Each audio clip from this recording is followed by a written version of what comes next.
I'm John Batchelor. This is the John Batchelor Show. My friend and colleague Malcolm Hoenlein, Conference of Presidents, major American Jewish organizations, is here with me.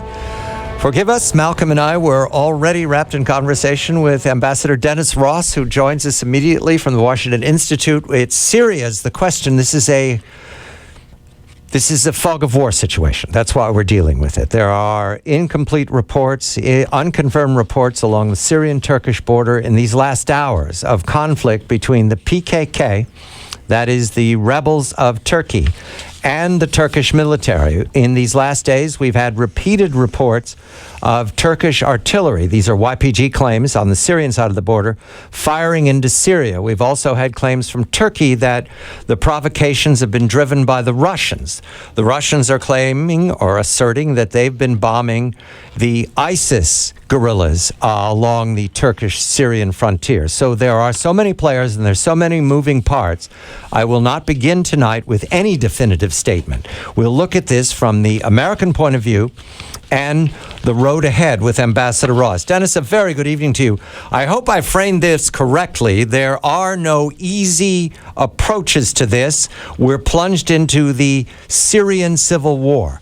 The American point of view at this point going forward, is there an intervention policy that works?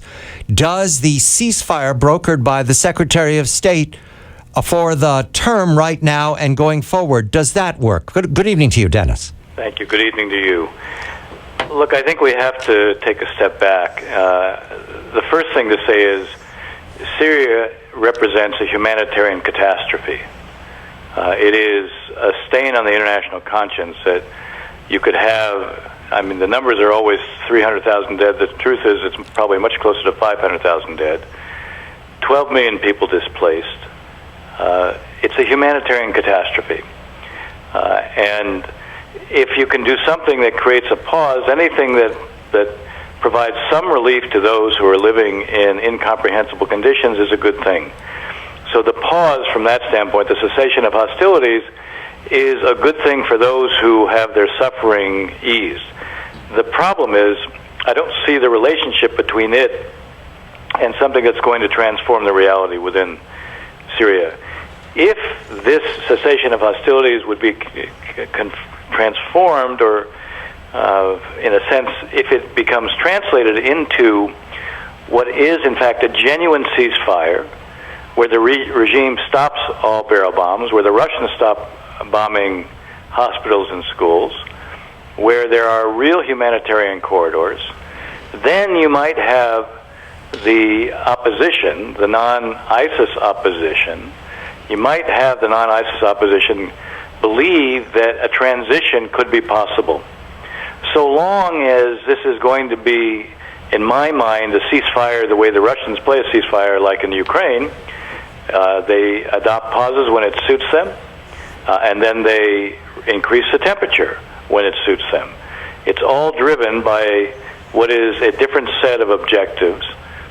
In this case, the one thing the Russians clearly want to do is ensure that they gain control for the Assad regime over the main populated areas in Syria that run from the southern part of the country in the Dara area up through Damascus, through Latakia, and up through Aleppo. They're putting pressure on the attacks that you're referring to. The Russians are carrying out are not against ISIS targets. They're against non-ISIS targets. Some may be al-Nusra Front, which is al-Qaeda. Most are probably not. And again, the way the cessation of hostilities has been defined, even if there are these operational rooms, and every time there's a violation, that there's supposed to be a response to it, there's supposed to be a check on it. The fact is, the Russians are using force in a way that basically is designed to affect the balance of power on the ground. And so long as they're the ones who are primarily exerting that kind of leverage, they will have the whip hand in terms of affecting what, if anything, is likely to happen in Syria.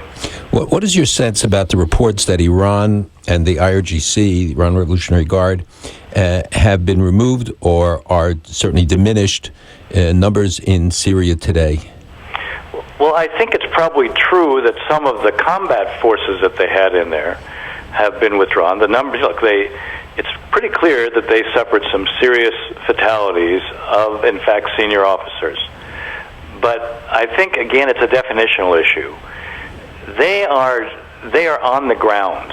One of the reasons they're suffering casualties is even their advisors are completely embedded with Hezbollah, much more with Hezbollah than with the Syrian forces, because the bulk of the fighting that takes place on the ground is being done by the Shia militias. Not just Hezbollah, but also you have a number of Shia militias that are from Iraq who are there. Right. These are instrumentalities of the Iranians. They have Revolutionary Guard, Quds forces, who are embedded down to what amounts to kind of the battalion level. So even if they have withdrawn some of the people who are taking more of a direct hand in the fighting, they still have an advisory presence that probably numbers around 1,000. So I take the notion of withdrawal with a very large measure of salt. So Iran stays as engaged as it is in terms of trying to determine the outcome. Russia supports that by its actions in supporting the Assad regime. Does Israel get its way in terms of stopping the supply of weapons from Iran to Hezbollah, more and more sophisticated missiles and other weapons? Well, I think for now the answer is probably yes, only for one reason, because the Russians don't need a problem between Hezbollah and Israel, and Iran doesn't. The Russians don't. And Iran? Iran, I think. Look, Iran has their first priority is probably Syria more than it is worrying about Israel, but they clearly are trying to create a front, a beachhead, along the Golan Heights. That is an indication that they also have a longer-term view towards trying to affect Israel. You can describe it in both offensive and defensive terms. That from their standpoint, they'll build it up as a lever on Israel, but also as a deterrent. There's no doubt, though, that the idea they would create a front down there is designed to increase their options vis-a-vis Israel and increase their ability to manipulate potential kinds of attacks, terror attacks, and the like.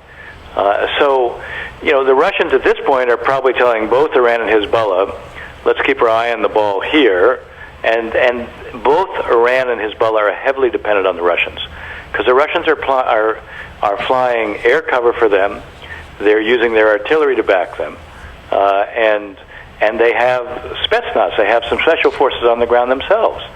So again, their concern would be let's get what we need to get achieved on the ground in Syria. They don't need to divert attention away towards the Israelis. But once, you have to look at this beyond what's happening right now.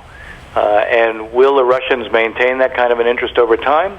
Obviously, the Israelis are using the channels they have with the Russians to try to convince them that this needs to be the case. But I would, I look at Putin in terms of whatever Putin decides as being in his interest, he's going to pursue. What is most important to Putin is to signal that Russia's the power broker, not a power broker, the power broker in the region. If your interests or concerns or needs relate to what's going on in the Middle East, all roads run through Moscow, and that's what Putin wants to create. Dennis, quickly, 30 seconds. The U.S. at this point, given our participation under the best-case scenario, is the U.S. committed to restoring civility and comity and civilization in Syria for the long term under our commitments now? I would say, in a very general sense, that's what we would like to see, but we are not acting in a way that would reflect that. In other words, there's a very big gap between our objectives and the means we're prepared to employ. Ambassador Dennis Ross is counselor and William Davidson Distinguished Fellow at the Washington Institute for Near East Policy, Malcolm Hoenlein, Conference of Presidents, Major American Jewish Organizations. You break it, you own it. I'm John Batchelor.